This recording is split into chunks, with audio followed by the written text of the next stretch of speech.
Escudriñando las Escrituras con Ezequiel Rueda. Escudriñad las Escrituras, porque a vosotros os parece que en ellas tenéis la vida eterna.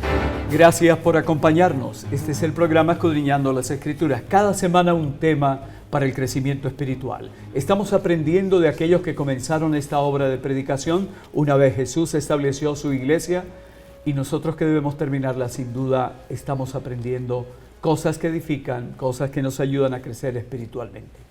Hablamos del tercer viaje de Pablo esta semana y tenemos un invitado especial, es el pastor Ismael Hernández. Pastor, bienvenido. Gracias, pastor Ezequiel. Siempre es un gusto participar de este programa tan especial, de llevar estas palabras y este tema tan importante para que nuestros hermanos y amigos puedan observarlo y puedan tenerlo en casa. Así es, pastor.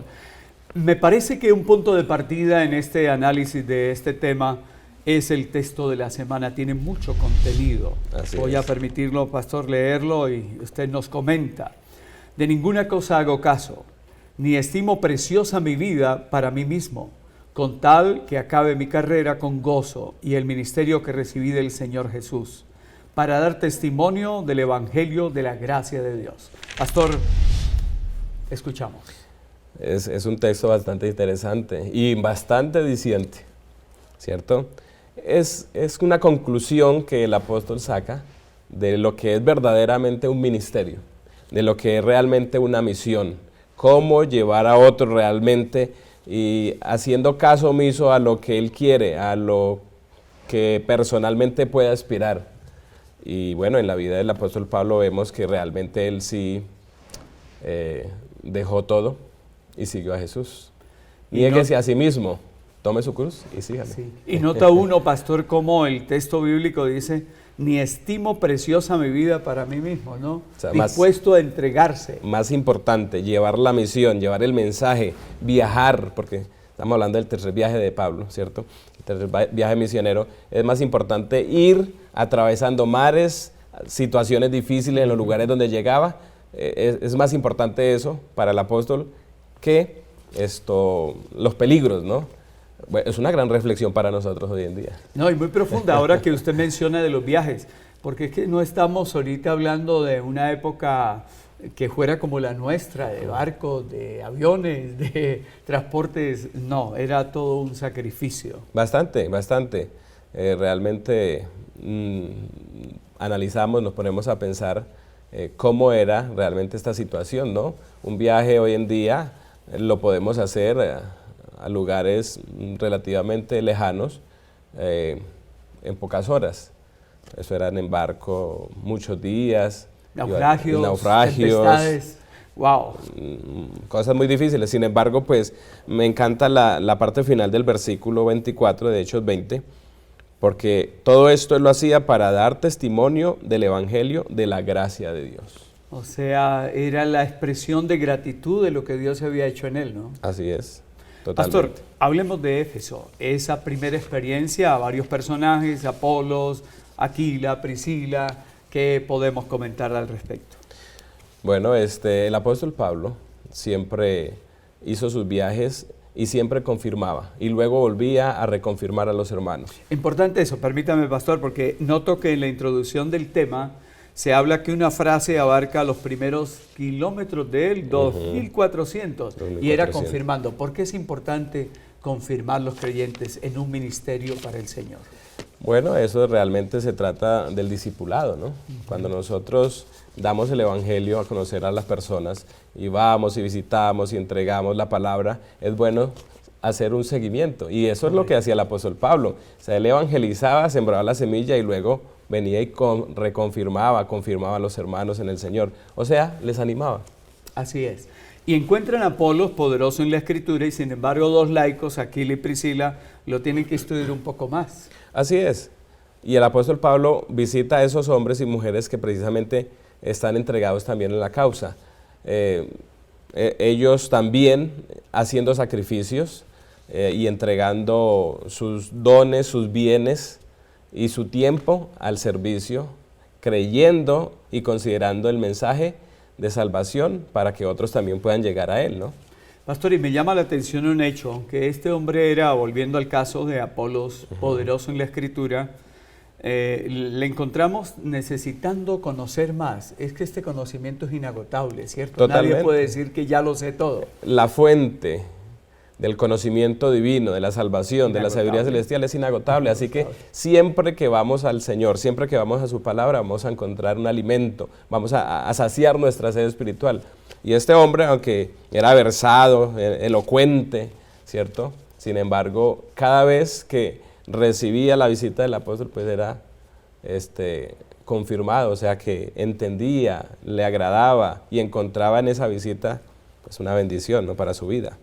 Y en este tipo de relatos también encontramos que la gente ni sabíamos que existía el Espíritu Santo. Totalmente. La gente tenía un desconocimiento. Bueno, realmente a veces no entendemos las cosas, no simplemente porque no tengamos la capacidad, la sabiduría, sino porque a veces no se descubren esas verdades. Y precisamente eso era lo que el apóstol Pablo iba a hacer cada vez que visitaba a sus hermanos. Y bueno, y esto no conllevaba solamente a que los hermanos entendieran la palabra, sino que otras personas, los incrédulos, también pudieran entender y admirarse de que cómo y eso por qué existe y cómo y explícanos. Eso es lo que debemos hacer nosotros en las visitas que hacemos a nuestra gente. Correcto, y lo que usted acaba de decir guarda relación con una aseveración que aquí aparece. Quizás este sea el ejemplo de que Dios satisface las necesidades del pueblo según su nivel de entendimiento. Así es. Bueno, podemos entender que a veces las personas que saben mucho y que tienen mucha letra, muy estudiados, a veces las cosas sencillas de Dios no las entienden. Sí.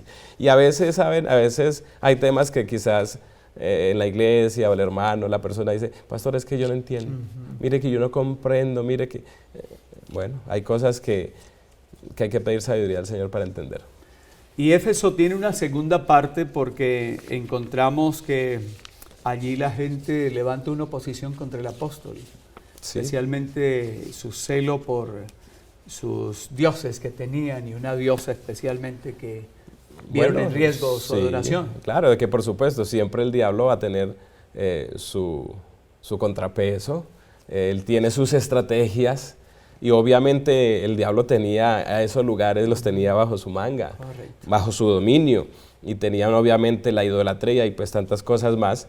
Así que cuando llega el apóstol Pablo, pues bueno, ellos, es más, ellos lo relacionan con un traidor, porque él había sido antes parte de ellos y ahora pues hay cositas allí que empiezan a dificultar y por supuesto entonces hay un celo que puede comprometer la vida, ¿no?, la integridad física del apóstol. Sin embargo, pues como lo mencionó el versículo que estuvimos cortamente analizando al inicio, pues el apóstol no le interesaba eso, a él le interesaba era confirmar a los hermanos y predicar la palabra.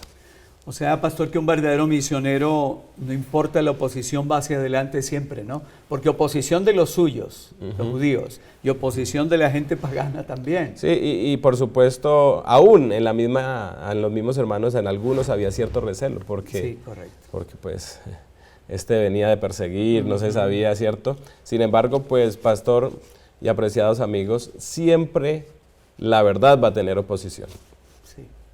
Y cuando se predica la palabra de Dios, siempre el diablo va a tener contrapeso, oposición, otras cosas llamativas, sobre todo a la juventud. Hay cosas que llaman a la juventud a separarse de la visión del centro que es Cristo Jesús. Y el diablo puede hacer gran cantidad de estrategias y una de ellas pues también puede ser toda esta situación que vivió Pablo, ¿no? Me llevó a recordar el pensamiento del conflicto de los siglos donde dice que ¿por qué no hay persecución? Porque no estamos viviendo la piedad ni estamos cumpliendo la misión. Porque triste. Siempre que, como usted lo dijo, que el evangelio se difunde, siempre levanta oposición. Así es. ¿No? O sea, cuando hay mucha paz, cuando hay mucha tranquilidad. Preocupémonos. Bastante. Pastor, Troas es otra experiencia y allí aparece un tópico que pues en el mundo cristiano a veces se toma para decir que ya las reuniones no eran en sábado sino en domingo. No sé qué aspecto quiera comentarnos aquí de Troas. Bueno, no, Aquí el apóstol hacía reuniones, como las hacemos nosotros, un miércoles, un domingo. Algunos hermanos dicen, no, es que el domingo debe ser en la noche, porque si es en la mañana estamos adorando el domingo. No, realmente el día de adorar a Dios son todos los días, que hay un día específico, especial, que es el día del Señor, que es el sábado. Aquí el apóstol pues se reúne obviamente con los hermanos. ¿Saben? Mirando el texto y mirando pues este contexto, yo he tenido la oportunidad de ir a lugares donde el día que llego, ese día me reúno con los hermanos. Claro. Y ese día hago la cena del Señor. No hay ningún problema que hagamos la cena del Señor el domingo, el lunes, el martes. Si es la disponibilidad del pastor y de los hermanos, ¿por qué no hacerlo? Entonces, allí hubo una gran reunión donde se reunieron los hermanos, las personas interesadas. Y allá está el caso del jovencito que Eutico, se durmió, ¿cierto? Algunos dicen y piensan que la predicación de Pablo estaba muy aburrida. No, era un niño y estaba cansado, no era en el día. Ya y se ubicó mal, ¿no? Claro, por supuesto. Sin embargo, pues aquí realmente lo que queremos entender es que no importa el día que nos reunamos, ¿cierto? Podría ser que ese día ellos querían tener una celebración muy especial, diferente, no sé, pero no es que haya querido cambiar el sábado para el domingo. Eso sí, no, y es importante que el autor menciona que es difícil concebir que este hecho aislado y excepcional vaya a respaldar el cambio de sábado. Además, menciona la importancia que tiene la observancia del sábado y todo lo que es establecido por la palabra del Señor, ¿no? Como el sábado como el día del Señor. Mileto, pastor. Mileto es otro de los temas. Estamos recorriendo con el apóstol Pablo su tercer viaje. Bueno, el apóstol Pablo hacía unas giras bastante amplias, ¿no? Sí, correcto. Nosotros actualmente como ministros, como pastores, hacemos giras, pero no tan largas, ¿no? Estas giras, bueno, el apóstol Pablo no tenía esposa. Hijos. Sin embargo, el apóstol Pablo, vemos que está en varios lugares, ¿cierto? Y en esta gira, pues obviamente que es bastante amplia, de camino a Jerusalén, ¿no? Porque a él no le importaba dónde fuera, él quería cubrir todo. Y por supuesto en todos estos lugares pues habían hermanos, ¿no? Y pues la iglesia aquí en Mileto tenía un temor también, ¿no? Tenía el temor de que, bueno, que Pablo no cumpliera sus expectativas en el sentido que él venía de perseguir a los cristianos. Correcto. Ahora, pastor, aparece aquí el incidente o la situación mejor, que Pablo se quiere despedir, anuncia sus preocupaciones, entre otras preocupaciones la de los falsos maestros. Me llama la atención el texto. Por tanto, mirad por vosotros y por todo el rebaño en que el Señor os ha puesto por obispos para apacentar la iglesia del Señor, la cual ganó con su propia sangre. Porque yo sé que después de mi partida entrarán en medio de vosotros lobos rapaces que no perdonarán el rebaño, y de entre vosotros mismos se levantarán. ¿Corremos esos riesgos hoy? ¿Es validera esa preocupación hoy también? A veces hay hermanos que dicen, mire, que esto es nuevo en la iglesia, y que esto es nuevo en la iglesia, que viene gente a distorsionar la verdad. Mire, desde el apóstol Pablo, es que él estaba mencionando que le preocupa que se vayan a extraviar y que vayan a pervertir el rebaño, ¿ve? Así que no es nuevo, ¿no? Así que cuando viene una persona diciendo una nueva luz, mire, guárdese este CD, esta memoria, lea, escúchela en la casa, pero no le diga a ciertas personas, o una nueva luz, pues realmente yo creo que es claro que la palabra de Dios es la luz y no hay una nueva luz aparte de esa palabra de Dios. Pastor, importante lo que usted subraya de que no hay nada nuevo. Aquí podemos aplicar muy bien las palabras de Salomón, no hay nada nuevo debajo del sol. Lo que pasa es que no la hemos escudriñado ni estudiado. A ese punto quería ir, pastor, porque resulta que si no es nuevo, lo que hoy se presenta no debería sorprendernos, porque ya en algún momento se presentó y que si estudiáramos y comprendiéramos, evitaría que nosotros fuéramos fácilmente engañados. Exactamente, si nosotros realmente estudiamos la palabra de Dios, cuando vengan falsos profetas o falsos mensajeros, simplemente descubriríamos en su vida, en su manera de hablar, en el tema que traen, que es una persona que no trae la verdad y que viene como un lobo vestido de oveja. Pastor, quiero que subraye un poquitico más la importancia de escudriñar la palabra, de investigarla, porque a veces somos lectores superficiales y a veces nos deslumbramos con algo que nos impresiona, pero lo precioso, el metal precioso, está allá, yace abajo, escondido. Sí, Pastor, hay un dicho muy interesante que dice que nosotros quisiéramos tener un mar de conocimiento con 1 centímetro de profundidad. Sí, Señor. Y realmente el Señor nos invita a escudriñar las Escrituras, porque en ellas os parece que encontráis la vida eterna. Así que es de gran importancia escudriñar. Debemos estudiar por temas, ¿cierto? Sí. A veces, bueno, hacemos el año bíblico. El año bíblico es importante porque hay un conocimiento general de la Biblia, ¿cierto? Pero qué bueno que podamos estudiar temáticamente, ¿cierto? Donde podamos profundizar en cierto tema, ¿cierto? Donde podamos acercarnos al Señor. Y por supuesto, hace parte de el centrarnos en la palabra de Dios y en cimentarnos en Cristo Jesús, que estemos conectados, estemos siempre de la mano del Señor a través de la oración y del estudio de la Biblia, por supuesto. Así es. Hay algo muy importante que también me impresiona, es la manera como Pablo describe su situación, las circunstancias que vive, atribulados en todo, mas no desamparados. Él hablaba de la difamación, del maltrato, de a menudo vilipendiado, pero nada lo detenía, pastor. Absolutamente nada. El apóstol Pablo sufrió lo que no hemos sufrido nosotros. Golpeado, hablaron mal de él, es más, lo sacaron como muerto de una ciudad. Así que realmente nosotros debemos entender que el mensaje de Dios para este mundo es un mensaje que causará no dificultades, sino pensamientos que deben apagar esas voces, ¿cierto? O sacarlo del camino, etc. Así que no importa los problemas, las dificultades para llevar el mensaje. Aquí rápidamente recuerdo que mi padre, pastor ya jubilado, tuvo la oportunidad de ir a Santana Ramos, que eran 2 días de camino a través de la selva del Caquetá. Y esa era una de sus iglesias, cuando vivíamos en Puerto Rico. Así que a veces iba en avioneta, o a veces le tocaba a pie. Y yo admiraba mucho a mi padre porque realmente ese era un servidor que no le importaba 2 días de camino en la selva. Lo importante era ir y atender, a confirmar a los hermanos allí en Santana Ramos. Pastor, lo que acaba usted de mencionar vale la pena le tomemos un poquito más de tiempo, porque muchas veces las nuevas generaciones no conocen cuánto sacrificio significó que hoy tengamos el Evangelio. Porque cuando usted menciona a su padre, estamos hablando de unos misioneros que así fuera por una familia iban 4 o 5 horas para visitarla. Era una entrega total. Hoy tenemos todo al lado y a veces, sin embargo, no vamos al vecino, a la persona que está en el barrio. A veces pensamos que ser misioneros es irnos por allá a África lejano cuando tenemos un campo misionero en la misma casa. Sí, lamentablemente nos hemos vuelto muy acomodados, muy facilistas, ¿no? Y es más, la nueva generación se muere de la pena. Y a veces el Evangelio llega a nosotros, pero a veces no cumplimos la misión. Y la misión es muy clara en Mateo, de ir y predicar el Evangelio. Primero a los que están cerca de nosotros, ¿cierto? Y luego ir más allá.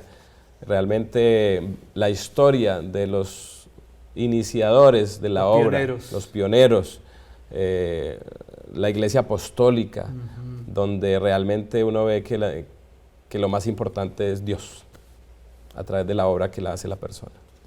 De ahí que el apóstol consideraba que para él era un privilegio predicar el Evangelio, ¿no? Que era poder de Dios. Para salvación, es un privilegio. Pastor, y yo pienso que el privilegio no es solo de nosotros los pastores, ni de los ancianos, ni del diácono. El privilegio del Evangelio es para todo aquel que lo ha creído y lo tiene en sus manos, porque es un privilegio de llevar una joya preciosa para que otra persona la pueda tener también, la salvación. Ahora, pastor, ya que ese es un punto relevante, porque si hay algo que nos llama la atención en la lección, en el tema de la semana, es esa entrega del apóstol, ¿no? Totalmente. Esa entrega. Uno encuentra entonces que nada ni nadie pudo impedir que él avanzara con el Evangelio. Y me hizo recordar también, pastor, su análisis, las palabras del apóstol cuando escribe a los Corintios, en 1 Corintios, no está en el tema de esta semana, pero vale la pena mencionarlo. Él decía, si bien anuncio el Evangelio, no tengo por qué gloriarme, porque me es impuesta necesidad, y ay de mí si no anunciar el Evangelio. Un compromiso y una misión totalmente. Total, completa, pastor. Pastor, y me llama la atención Sí, este último párrafito. Ajá. Nunca antes se había acercado el apóstol a Jerusalén con tan entristecido corazón. Sabía que iba a encontrar pocos amigos y muchos enemigos. Se acercaba a la ciudad que había rechazado y matado al Hijo de Dios, y sobre la cual pendían los juicios de la ira divina. Pero aún así, él cumplió la misión. O sea, él estaba dispuesto, estaba listo a cumplir la misión, y eso es lo que la lección de esta semana nos invita, a cumplir la misión. No importa lo que ocurra, lo importante es cumplir la misión. El Señor pagará conforme a nuestra decisión también. Ahora uno entiende esto, si lo miramos también a la luz de lo que Jesús dijo de alguien alguna vez, ¿no? El que más se le perdona, más ama. Él había sido un perseguidor, así que terrible. Objeto de la gracia de Dios, ¿cómo detenerse? ¿Cómo quedarse con eso sin compartirlo? Y es que el Señor lo llamó de un lugar donde él, de un estado, de donde él pensaba que estaba haciendo lo correcto. Y muchas personas piensan que están haciendo lo correcto, pero el Señor los llama, los cambia, los transforma, y ahora se dan cuenta que no es lo que ellos piensan correcto, sino que ahora están haciendo la voluntad de Dios, que es diferente. Así es. Pastor, y llegando ya hacia el final, ¿qué destacaríamos entonces en resumen de este tema tan importante? Bueno, que realmente el ministerio de Pablo, a través de los viajes, tuvo un éxito, y ese éxito fue acompañado de la predicación del Evangelio, de confirmar a los hermanos, de estar allí atentos, pendientes, ¿cierto? Y nos enfatiza que debemos cumplir una misión, la misión evangélica, ir y predicar el Evangelio para que cuando todo esto ocurra, el Señor venga pronto. Muy bien, apreciamos muchísimo este análisis que con la ayuda de Dios ante todo y la presencia del pastor Ismael hemos tenido esta lección. Sin duda una invitación a meditar más en el hecho de que Pablo estuvo dispuesto a entregar su vida con tal de cumplir con la misión de llevar el Evangelio. Y que podamos nosotros también adoptar ese mismo espíritu. Ellos comenzaron la obra, nosotros nos toca terminarla y debemos hacerla con todo el corazón. Pastor Ismael, finalmente, ¿qué podríamos dejar como un recuerdo especial de esta lección? Sí, mis apreciados amigos, pastor, somos prácticamente la última generación antes de que el Señor vuelva. Cumplamos la misión, vayamos y prediquemos el Evangelio y que Cristo venga pronto. Dios te bendiga. Amén. Gracias por acompañarnos, que el Señor les bendiga. No olviden, cada semana en este canal tenemos un mensaje para compartir esperanza con otros. Gracias por ayudarnos a hacerlo. Bendiciones.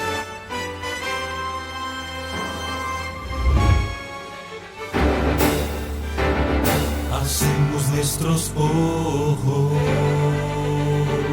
se acerca su venida. Se oyen ya los pasos